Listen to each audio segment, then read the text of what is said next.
Hey, what's going on, guys? It's Gunnar here. Welcome back to the channel. Now, as we're kind of getting into more habitat and strategy and planning for next season, as this season winds down here, we're at the end of December. There's not a lot of hunting left to be done other than maybe some archery, some late season archery. But right now, I'm really using this time to start planning and strategizing and paying attention to what bucks might have made it through, and shifting my focus towards next season and the improvements that I'm going to be working on in the upcoming off-season months. And that's what I'm focused on right now. But if you guys are still hunting and you still have some tags in your pocket that you're trying to get filled, I've got some late season videos still on the channel. They're going to be a ways down, but if you go and look for some of those late season whitetail titles, you're going to find some valuable information when it comes to killing deer in the late season. I've had really good luck killing deer late on big weather changes and a lot of food sources. So that's one of the main things that you should be focusing on right now. But I want to jump into this scenario about hunting heavy winds. You always hear guys talking about, well, the deer don't move when the winds are super heavy. Yes and no, right? When you have those big weather systems that are rolling through and they're bringing heavy winds with them, it depends on the severity, and it also depends on what's happening as well, right? If you've got a big rainstorm with heavy winds and low pressure, and you've got a lot of disturbance going on, that's not generally going to get a lot of deer up on their feet and moving. That's probably going to have them hunkered down and just riding this storm out, right? So I want to talk a little bit about how this played out and what I've seen over the years when it comes to hunting in heavy winds and hunting the backside of fronts.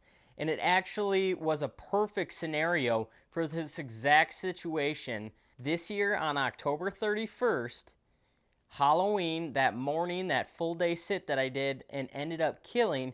This was the whole scenario leading up to that hunt. Now, I made a video the day before Halloween talking about this exact scenario, how I'm anticipating this playing out, and it ended up happening exactly the way I was expecting. So I want to go over that and talk about my reasoning for choosing that stand location, why I did it, and why I think you guys could get some value from this when you're dealing with those fronts pushing out. And if you do have those big weather systems that are bringing heavy winds with, not to get discouraged, even if on that front's way out, the winds are still kicking pretty good. Don't get discouraged by that, because that main part of the front is all the way out already, and this wind is just pushing it through. And that's not going to hinder deer movement like you might think. You don't have to wait multiple days after a big front rolls through before you see movement again. It's going to happen really fast, and the time of the year is going to dictate that speed as well. And this scenario would have been a late pre-rut or very early peak rut. So that timing could not be any more perfect. But let's walk you through this here. Now, give me a little grace when it comes to my drawing ability. I was not an artist with my penmanship ever. So basically what we've got here is, this is our big hill, right? And this hill is going to run north and south. So think of it that way. It's running north and south, and this is a long hillside. And we've got our trees here, we got our trees here for either side of that big bluff hillside. And now on top, we've got a field, right? So we've got our ag up high, we've got bedding here, we've got bedding here. Now, what is going to happen here during that October 29th and October 30th cold front and big rainstorm that pushed through here? A lot of the Midwest got this, right? So this was a major impact on a lot of people's seasons. And I want to talk about how that was played out, how I played that out, and how I was expecting to have success based on the conditions I was given. Now, we're dealing with, highs in that 60 to 70 degree range, and it is pouring rain, right? We're dealing with heavy rain. It was dry most of the month of October, and we're dealing with a first big rainstorm and change of weather, in fact, in a lot of days, right? It was just stagnant. It was baseline. Nothing was changing. It was above normal temperatures, and we weren't getting any fronts, no cool downs, no heavy winds. It was just bizarre weather, right? And so then that October 29th and October 30th cold front rolls in, and it wasn't a cold front per se, right? It was the backside that was going to get cold. It was a very warm front pushing through, and I want to say the winds were easterly and with some south in it, so like a southeast system. And what had happened is these winds were kicking 20 to 25 miles an hour. They were very heavy, and it was gusting even higher. And like I said, it was very heavy rainfall. And this was all hitting on that afternoon of October 30th. It was hitting at about 3 to 4 p.m. October 30th, and it was going to continue. Let me write this down here. 30th. Afternoon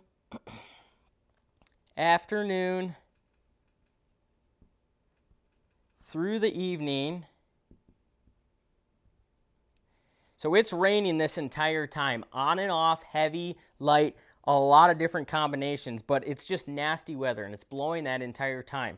But this is one of those days during that late pre-rut stage that these bucks are amped up and they're ready to rock. So even if you do still see some movement, because I was still seeing movement on the trail cameras when I went to bed that night. I was checking my trail cameras, and I was upset a little bit because I'm like, why are these deer moving right now? It's terrible out. And whenever I get these systems, what I'm hoping for, especially on the time frame of this, I'm hoping that all the deer on October 30th during the afternoon and evening just don't move, because that's going to spike that activity for the following hours after that front pushes out. So I'm hoping all of these deer just do not move, and they're waiting for the 31st morning, 8 a.m., that rain is stopping. Now, my whole idea was, okay, if these deer are laid up, they're not moving, they're not checking for does at all on the 30th, that afternoon, that evening, and all throughout the night, and they're not moving until the 31st, Halloween at 8 a.m., when that front pushes out, that is the perfect scenario, because I've got these deer and I know where they're at, right? I can understand that if I've got a big doe bedding area right there, maybe halfway down this hill, I know that, okay, I want to avoid that, because more than likely, because of these bad heavy winds and that rain, there's going to be a pile of deer in there, because they're not going to be out in the ag fields when I access this stand on the 31st in the morning. So it sets up perfectly, because you can predict more effectively where these deer are going to be. You can predict that, okay, this whole bedding area is probably going to be loaded with deer, because they're going to be laid up, hunkered down, avoiding being up and moving in this rain and this wind. So you can understand that there's deer here, but up here, there's probably not deer. So I don't have to worry about blowing anything out of my field up here. If I'm accessing through here, whatever it is, I don't have to be concerned with blowing deer on the field per se, because more than like, most of them are already back in their bedroom, and they've been there since the afternoon of the 30th. So that was the first thing that I felt really good about. I felt really good about that because I knew where the majority of the deer were going to be, and they were in their bedroom. Now, secondly, I had awesome conditions to access a very intrusive stand. Now, this is roughly 250, 300 yard long hill. Maybe a little bit more, but it's a pretty long hillside, right? And it's got bedding all the way up and down it. And so I'm accessing this stand from an old logging road. It's rough. It's not easy to get in quietly and not bump anything. It's a very intrusive stand location. So I'm seeing these conditions of heavy winds and heavy rain. So the woods is going to be quiet, right? The leaves are quiet. I'm not crunching all the way down the hill. And I've got a lot of wind covering my noise and my access. So I'm thinking, okay, I can get into this very intrusive stand before any of these deer start moving, or before any of them have their senses that are keen enough to detect me, because heavy winds, heavy rain, quiet, good access. That was the game plan. I get in there nice and early, October 31st. I beat that cold front. I beat that front before it's all the way out.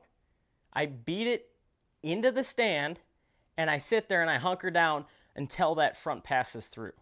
So I sat in the rain for an hour and a half. But that wasn't the time frame that I was keyed on. I was keyed on the entire afternoon and evening after that because the temperatures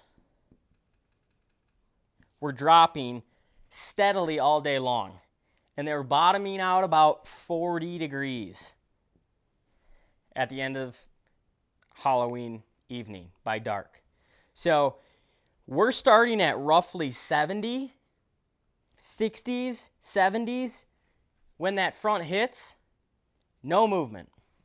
That front comes through, locks a lot of this deer activity down. This front comes through, and it's dropping in temperature all day long. So that is keying up to be an absolutely perfect scenario. You've got a massive front that's locking deer down, and they're getting antsy to go move, especially the bucks, because they know it's time, right? They need to find that first doe, especially if they're a more mature deer. They're looking for that first doe heavy right now, and they are getting very antsy. I think that's why I saw a little bit more movement than I was expecting during the rain and the wind of the 30th on those trail cameras. That, I think, was the reasoning. Those bucks can be very persistent and very stubborn when it comes to the rut. Not a lot is going to keep them down, right? So all of this is setting up perfect. I have the perfect conditions. But back to the beginning here, we've still got those heavy winds. Now, like I said, you'll have those people that don't believe in deer moving during the winds and heavy winds. I'm not a believer in that. It's just changing where they're moving, right? So maybe on a more normal cold front day when the wind's only blowing 10, 12, this doe bedding area is stashed up here. Maybe they're on the top third, which is actually more predictable. It's more than like where they're at because they are positioned closer to that food source. And then here would maybe be the bucks then, right? But when you do have those heavy winds, so keep in mind this hillside's running north and south. So we've got north this way, we got south down here, and we're getting a northwest wind, right? So the reason that I chose this stand versus a stand farther up here is because I have those heavy winds. When the winds are heavy, I'm wanting to hunt that leeward side, the back side, protected side of a hillside if it is that heavy wind. So we're getting a northwest like this. It's blowing and it's making contact up high and it's going right over the top. So this hillside was getting the brunt of all of that wind. So the deer aren't probably going to want to be positioned there. They're probably going to be wanting to be on that calm side, and that's what I've noticed. They're going to gravitate towards that calm side when you do have those heavy winds. I mean, keep in mind, it's still blowing 15 to 20, 25 are the gusts. And, you know, as I'm sitting in this stand on Halloween, I'm looking up towards the top of this hillside, and I'm seeing the trees go like this, right? Like, it's ripping up high. But I was getting very little, and you'll see it in that kill video. If you go through and watch it, once that rain's pushing out, you can't even really hear the wind howling up top because I'm so far down here, I'm sheltered from all of it. And that's where your big-time movement's going to happen. When you do have those heavy winds, get on the back side. If you're in bluff country like this, it's harder to do in the flatlands or more rolling hill type topography. But when we're in steep bluffs like this, that's a major, major advantage for you because these deer all know what's going on. They want to have the most control of their surroundings and be the most aware that they can be, especially during the rut because they're using their nose constantly. They're trying to find that first doe. They're trying to hear. They're trying to listen. Is there a buck grunting? Is there a doe bleeding? Whatever it is, they want to have everything helping them So this is the area that's going to be taking place. When you have those heavy winds blowing right over the top there, it's calm down here, and I've got nasty thick low brush through here, a lot of native regeneration, very good side cover. This hillside was logged roughly 10 years ago, so it's still really nice and brushy. There's a lot of browse in there, and this is just one of those setups that it ended up working perfect. Not only for the time of the year, not only for the cold front and the positioning and the timing of that cold front, but on top of that, those heavy windy conditions that I got, it played perfectly into this game of chess right here. So I can guarantee you, if I sat in this stand that we have up high, we've got a nice tall stand right on the crest of that hill, roughly 20 yards from the crest there. If I would have sat that stand, I'm trying to think, because I was seeing the same movement from where I was. I'm roughly 200 yards from that stand. If I was sitting in that stand, based on what I saw down below, I might have seen 3 or 4 of the deer that I saw down here. And I ended up seeing, I don't know, 15 that day. 4 or 5 different bucks. I ended up killing one. You know, when we're bow hunting, that room for error is so small. It's so easy to be in the right area and be in the right location, but you're not in the right tree, right? And so this would have been one of those situations. I would have been in the correct area. I would have been on the leeward side, but it would have still been too windy up high. You know, I didn't get over that crest enough to get sheltered from that wind direction and be down low where those deer were actually moving. And so it would have gone from maybe 3 deer up here to 15 deer down here. So pay attention to not only when these fronts are hitting and the weather conditions, but how are deer going to react to those weather conditions. We all know how we'd probably handle it as hunters when we get those different conditions, but what are the deer going to do? How are they going to react? You know, this would have been a drastically different setup had the winds only been 10, 12 miles an hour.